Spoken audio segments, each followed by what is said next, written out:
DeMar, it is nice to see you. I'm happy to talk to you. And if they're not telling you this as you make the rounds on some of what you are doing, you are a brave soul, sir, getting out there with your feelings and your vulnerabilities and, you know, being somebody who's leading at a time that it can be hard to vocalize your thoughts. So thank you for the work you do, sir.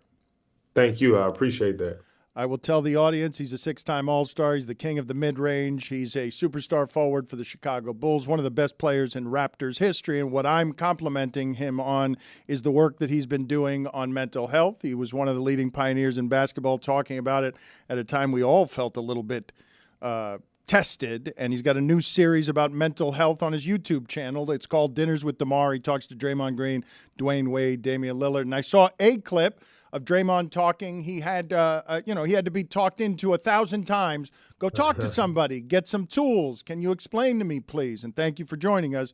Can you explain to me why Draymond would be so reluctant to be introspective when Draymond's a person who's always trying to get better? Why wouldn't he try to get better there?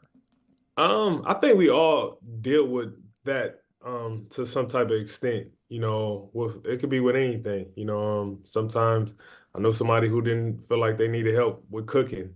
Any little help is always needed, and sometimes you have that pushback, and sometimes you need that right person to kind of just give you the insight on how to approach it. And Draymond being a good friend of mine, me feeling like I've been through, the ups and downs of feeling exactly how he felt.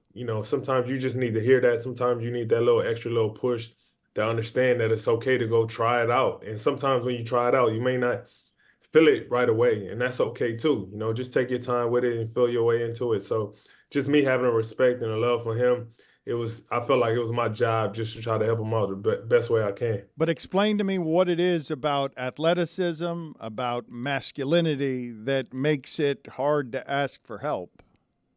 I think that's the stigma that we trying to break now, is just being men. I feel like when you grow up, you always taught to be tough. You always taught to, not cry, to suck it up, not complain. No matter how hard or difficult something is, you're not supposed to have feelings. And I think it's something that's embedded at an early age that kind of, you feel like when you go through life and you deal with so much, you're still supposed to have that same type of mindset. And, that's not right. And I think us having those conversations, trying to break that stigma, is something that stemmed from, when we was younger, just being men, always having to be tough. Well, how did that work out for you? I mean, nobody questions your toughness. You emerged from Compton and felt how when you're being told by everybody that you're tough and yet you can't quite identify why you're depressed. Yeah, I mean, it took for me to be 26 years old to really just stop caring about, if somebody knew I was sad, or I was in a dark place, or I felt down, or I felt alone. I remember having a conversation with myself saying, "Man, I've been through so much. I made it out of Compton, California. I've seen the worst of the worst. I could never feel less than myself." And it took for me to be 25, 26 years old to realize that. And sometimes it takes time for you to get to that point to understand, like, I shouldn't feel less than the individual, because I understand all the things that I've been through, and how can I be better going forward. Can we walk through some of the details of that? Because I feel like you're hiding quite a bit under the umbrella of "I've been through a lot." Would it not stand to reason, whatever that is by your definition, that you would have some post-traumatic stress disorder at 25 that makes it too much to bear? Yeah, I just, you work so hard trying to make it out the urban community, that you sweep so much stuff under the rug. I lost, a couple of my best friends to gang violence before I was even out of high school. I lost, uncles, I lost family members to gang violence. It was a point in my life where I went to countless funerals um before I was 16 years old.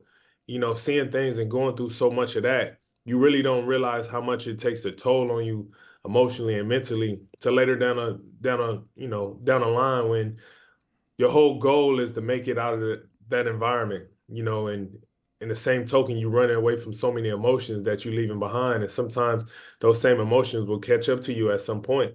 And for me, that's what it was. You start to see, you see so much of the good that life had to offer you, and forgetting how much of the bad that you went through at a young age too. And those two dynamics kind of, collided with one another, and kind of put me in a tricky place that I had to fight through and understand how could I be better, and not hide these feelings that I was carrying for so long.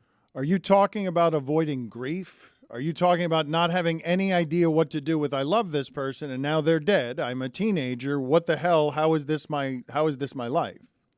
Grief, survivor's remorse, growing and leaving people that you grew up from day one behind because maybe they had different, you know, thought process on how life should go.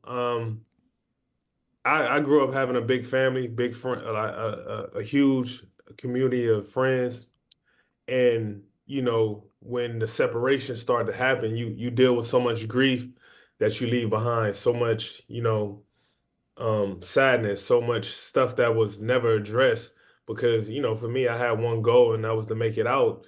And you realize once you make it out, how much stuff you left behind, so much stuff you didn't address.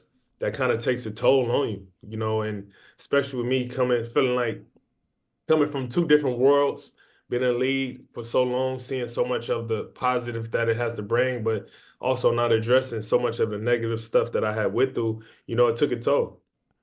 When you say survivor's remorse, how and when did you identify any of that? How and when did that have a name for you? I always felt it. I think the title really made those feelings come to light, because it was always that those feelings of feeling bad for losing a friend, knowing you gotta face that friend's family, talk to them, see the sadness in them, and feeling hurt, and even worse, knowing that someone you was close to, you have to see their family grieve, and sometimes it make you don't want to come around, or even bring it up, because it feel like it's just opening up another wound. So it was always a challenge for me, trying to just find what exactly those emotions was for me, and just try to figure it out so I don't consistently be in these dark places, and not know why. Can you explain to me sort of where and when and how? Maybe this doesn't happen as an illumination, but you're looking around at your life and I've overcome all the odds. I should and do have great gratitude for the fact that I've arrived at some place other people cannot possibly dream of. And yet I am here in my hotel room or whatever, and I'm not happy. I've got nothing but shit feelings Exactly. on me. Like, what's wrong with me? Like, how did that reveal itself to you? Man, just some days you out the blue, you find yourself just being frustrated, mad, angry, having animosity towards people that didn't even do anything to you. Starting to, you know, have these doubts for no reason, these unwarranted aggressions, these moments where the smallest thing will get you out your character. And those feelings used to happen so much, and it used to make me even more mad, because I'm sitting there like, why the hell am I mad? Nobody said nothing to me wrong, nobody did nothing to me wrong, but you have these built up frustrations, this animosity, this pushback, you pushing people away, just everything negative for no reason. And the more frequent that happened, the more, I had to look at myself and address so much. And, it's still a challenge for me to this day. It's something that I haven't completely been able to figure out. But, when I have those feelings now, I try to combat them with something positive, and don't let it bleed over, and make it worse for me in any other type of life. So your behavior, you didn't recognize it? No, no, not at all. I didn't recognize it, didn't see it. And you look back, and you gotta apologize to the ones that you may have said something to, or may have gave off a aggressive nature towards, because you going through something unknowingly and taking it out on the next person. So I definitely didn't see that. Is it pushing stuff down for so many years, not even having time for it? Because to get ahead in your game, you had to be obsessive compulsive, lopsided, no time to examine anything. and then all of a sudden it's coming out as anger, and you don't recognize anger because why am I angry? That's exactly what it is. I think people don't understand. Growing up the way I grew up, you only way you know how to deal with aggression was with aggression. And sometimes that aggression played, you know, a good part when it came to sports and it came to, channeling that energy to something positive. But sometimes when you don't realize where you're challenging that energy towards, it comes out wrong. It comes out aggressive towards people who doesn't deserve it. And it's a hard feeling because you carry so much weight, so much animosity, so many burdens on you that you haven't addressed that cause these feelings to occur. And it's not fair to you. It's not fair to the ones that try to be there for you to help you. And it's hard to see when people really are there for you, but you're dealing with so much aggressive and so much negativity on you that you take it out on them. Can you walk us through here, because these guys are dying to talk basketball with you, because I will tell the people again, Dinners with DeMar, it features interviews with Draymond Green, Dwayne Wade, Damian Lillard. It's a new series about mental health, and I don't think people understand the daily stresses that you guys are under. But can you help people understand, without incriminating anybody, the difficulties that came with money appearing for you in your life, you get out, and now people expect your help for things. And these are people that you love, and these are people that you do not want to say no to, but you don't know how to handle your finances. You don't know how to handle wealth. You don't know how to handle boundaries. Can you give me some general ideas of how difficult that transition is? Man, the word entitlement is a real thing, and I don't think many people really understand the significance of the word entitlement. Just because someone knew you at the age of 15, your success is their success for some odd reason. Even if they felt like, they walk with you to school, or they sit in the same classroom with you, or family members feeling like, we family. They deserve the exact same thing you have. And, if it's one person thinking like that, imagine the family members and other people and the friends that feel that way. And the entitlement thing really takes a toll on a lot of people in our league because, you don't want to let down family and friends, but family and friends don't put in consideration that they're not the only one asking for something or needing something or putting their problems on us, where we still trying to figure it out. We work so hard to try to do better for ourselves, and we all want to help and want to be there for our friends and family, but sometimes it becomes overbearing when you know the entitlement get played on us because people really don't understand what it's like for us, how lonely it is, how frustrating, how much we got to give to this game, that it takes a toll. So I think entitlement is definitely one of the main causes of this whole thing. Nobody wants to hear it, though, right? Nobody wants to hear, hey, DeMar's lonely, right? Like it's Right, no.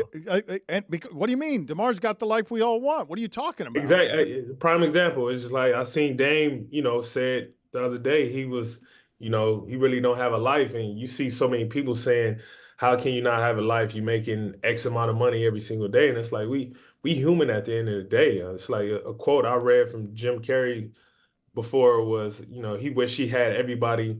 He wished everybody in the world could experience being rich, so they will know and understand that money isn't everything, and it's not. Like, money don't solve problems. If anything, money will bring more problems. Yes, money makes so much stuff easier for you in your life to be able to live comfortably, but that don't take away or from all the stresses that it brings, and it's hard. It's a tough life, especially when you give your all into the game and you really care, and you don't get caught up in materialistic things. You realize money isn't everything. Money just brings more problems that you gotta understand how to cipher through those problems that gives you more of a headache. I understand exactly what you're saying, and yet when you counter I'm saying to you, no one wants to hear DeMar's lonely. No one wants to hear DeMar say either that money brings as many problems as it solves. Right. But Right. you're just telling people, just asking people to understand that if you're depressed, or if a loved one has had their heart broken, or if you're grieving, I'm not sure where money's helping there or how money's helping too much there. For sure, because like you said, the entitlement going to kick in because the next person not going to care about if you're feeling lonely, if you're going through something personally, or how your day went because they hold this thing over you like, oh, you making all this money, you shouldn't have no problems. If I had this, I gladly do. It's all you always hear those stories because people are so insensitive when it's a dollar sign in front of the main person, and it's not fair at all. And I think that's when empathy come into play. And I feel we lack so much of that because we prejudge people that we see on TV because we think they have it all. We think they have a great life. We think they live in a dream, and it's so tricky because we live in a time where you look at social media and people live a lie so quick, and it's not fair. We prejudge by so much false perception of the world we live in that people just take it out on you because they have less than. DeMar, I just want to do a little mid-interview check on you here because Dan will do this the entire time. If you don't stop for him, several months, Like, I will keep vulnerable, talking a to him. vulnerable, honest athlete Yes, we can is change catnip. What the rarest of what? Everything he loves. I got A a couple things here, vulnerable, Dan. honest athlete willing to talk about his feelings. DeMar DeRozan, I'm willing to start a live stream with you from right now until the end of time, where we will just talk about this. But instead, you'll have to take it in doses because he plays basketball. Dinners with DeMar is where you'll get it. But go ahead, get your basketball questions in. I know Tony puts you top where on bucket getters all time. He's in the top 10 bucket getters of all time, DeMar DeRozan. Yeah, I appreciate that. Thank And you, I'm gonna get your top 5 bucket getters very soon. But I have a quick fire question for you: deeper Kobe bag, you or PJ? Me, Kobe, strictly Kobe's me. Yes, strictly Yeah. Kobe's. Shoes, PJ. Yes. But strictly Kobe's me. Wow. What's your favorite pair? My favorite pairs probably is so tricky. Probably the ones where it all started. Kobe one's my favorite. Really, I'm an 8s guy. Love Yeah, the eights. You can't go wrong. Yeah, eights for sure. But I think for me, where it all started is the Kobe ones for sure. Give me your top 5 bucket getters. Now we have some parameters for these bucket getters. You can't say Michael. You can't say LeBron. It's got to be guys that when you think of, you need to get a bucket right now. Are we talking just mid-range? No, we're talking everything. Complete game. Everything. But that's the implication. Everything. Who do you think of? Top 5 guys. If I may, just real quick, because I've got follow-up questions on just sneakers, because I'm curious who he regards as in the league. I don't know that anybody looks at somebody else and is envious of their collection. Oh, dude, PJ Tucker. He's a demigod in this game. Yeah, PJ, you gotta. As far as being a sneaker king, that's PJ. PJ got it. He ain't nobody touching him when it comes to complete just shoes. Because to this day, the amount of shoes, like it's been times he FaceTime me from a house where he don't even live in, and it's just nothing but shoes, wall to wall, ceiling to ceiling, just to show me certain shoes, like warehouses, so, storage. like it's. Who's Like second it's place? like literally a house, like literally a house that's just no furniture. It's just shoes. Kitchen full of shoes. Stairway full of shoes. He's got a trap house for shoes. Is that what you're telling me? Shoes in the sink? Sounds like he's a hoarder. And no, but it looked like a museum. Like I promise you, like he will tell you it's the craziest thing he ever showed me. He's a caretaker of the shoe game, no doubt. Who's the guy in the Without doubt. NBA that is trying to come for his stuff? Like, no, I'm the guy. Like, no one knows about my shoe collection. I don't know. I haven't seen nobody like how extreme PJ is with the shoes. I don't think it's nobody else because it's been like that since I've been in the league with PJ. Joe Johnson had a retinal scan to get into his areas, his warehouse areas. Only he could get into his warehouse areas. There's no even urban Jordan legend of somebody being better than PJ Tucker. Nah, not nobody. Because even with Joe was a Jordan guy, so Joe had all the Jordans. Like PJ has everything Nike and everything Jordan. Like it's not just one specific. You have all the LeBrons, all the Kobe's, all the KD's, all the Kyries, any Gary Paytons, any athlete Steph that played in Curry's. the Nike shoe, even Steph, when Steph was with Nike, he has those. Like, you know what I mean? Like, he has every Nike shoe you could think of. It's incredible. I want to get back to the mid-range game stuff, but can you just tell me, or bucket getter stuff, excuse me, I've got word association in the head. But Grant Williams, when he goes from Luka sneakers in Dallas to Tatum sneakers in Dallas, what kind of offense is that? Somebody told me that one day, and I didn't believe it. So that's a real thing. Well, It is indeed a real thing. And he was trying to do a thing, Dan. It was pretty obvious. I don't know if he was trying to make it a thing, but I love it. I mean, I love it. It's entertaining to me. all right, bucket getters. Who do you have for us? All time. You're going all time, right, Tony? You're going all time. All time. And you said I can't use Kobe or Mike? Right. You got to give me bucket getters. Yeah. Not legends. Not legends of the game. I need bucket getters.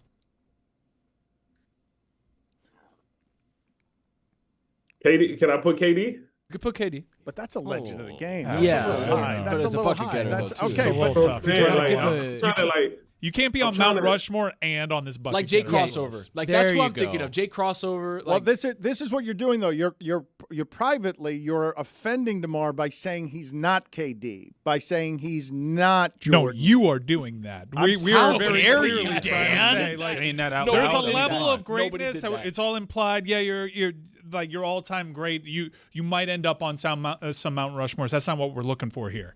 We're looking for the just Jay bucket crossovers. getters Yes, like bucket Michael getters. like just Beasley. straight. thank Yeah. you. So no legends. All right, let me see. Yeah. Like mainly role players, essentially. But before we even do this, hold on, DeMar. Oh, boy. This whole thing was born of me telling these guys they weren't real hoopers. They didn't really know about Mike Beasley and how he could give anybody a bucket anywhere. Yeah, me and Tony, we both know basketball. Yeah. I mean, Mike don't get enough credit for being one of the most dominant college players of all time. Like, Real hoopers. so I definitely get your point of view with that. Let me hear your top five so I know what to go off. Oh, that's Please, what let's you want. not That's do what that. Tony wanted. He wanted him Copying to is ask critical. for his list. I won't pick nobody from your top five. Let me hear your top Okay, five. yeah, So he wants more parameters. He wants some here. archetypes that he can have Okay, inspire so his so list. we need Jamal Crawford is on there for sure. Michael Beasley for sure. I don't have my list with me. Michael Redd, bucket getter. Yeah, he's more of a Bucket sniper. getter. More of a sniper. You know what? You not having him turning it on you. And, I know, and- he did. and He can't even You name not great having chess a move top, by him. Your, Yeah, your it's a good top chess five is What is about empty. playoff Gary Neal? Oh, yeah. All right. Playoff all right. Gary Neal. Special. What's happening right now? All right, I got a bucket. All right, I put Lou Will in there. Yes, that's another Yes, one. there Yeah, you Lou go. Will. You're getting the game. Yes, that's how Go Is he Lou better than Will. playoff Gary Neal? That's how you play. Lou Williams at the top. This should be the Lou Williams Memorial Bucket Getter list. Oh, even though he's playoff still Patty alive. Mills. Jamal Playoff- Crawford's got some words. What about I'm playoff putting Patty Mills? Lou Will, Jamal Crawford. I'm putting Nick Young up there. Yeah, really? that's Swaggy T, okay. Wow. That's how you play the game. All right. He knows how to play the game. Yes, this is exactly how you play the game. Let's see. Swaggy's going to All love right, being got on this Lou list. Will, Nick Young. Who I said? I said Lou Will, Jamal Crawford. and Swaggy. Jamal Swaggy P. Crawford. Straight bucket getter. This is a good one. This is a good one. Thank you. I want to make sure my list is good. Oh, that's a good one. Dion Waiters. Dion Waiters. Good. Dion Waiters, the bucket getter. I don't know Oh if he's my top God, five. yeah, Dion Waiters. Dion Waiters. Now we're just playing the game for him. Yes. No. All right, let me make sure I get this last one. Dion is a good one. Oh my God. Let's see this last one. I'm trying to. Do I want to go old school? He's got a new series about mental health on his YouTube channel. I'm just giving him filibuster time to think. It's called Dinners with DeMar. It features interviews with Draymond Green, Dwayne Wade, Damian Lillard, and more. DeMar DeRozan is here ready to close out this segment with his fifth top five bucket getter of all time. Oh my God, this is a good one, man. Oh, I know I'm gonna be so mad later on when other names come to my mind.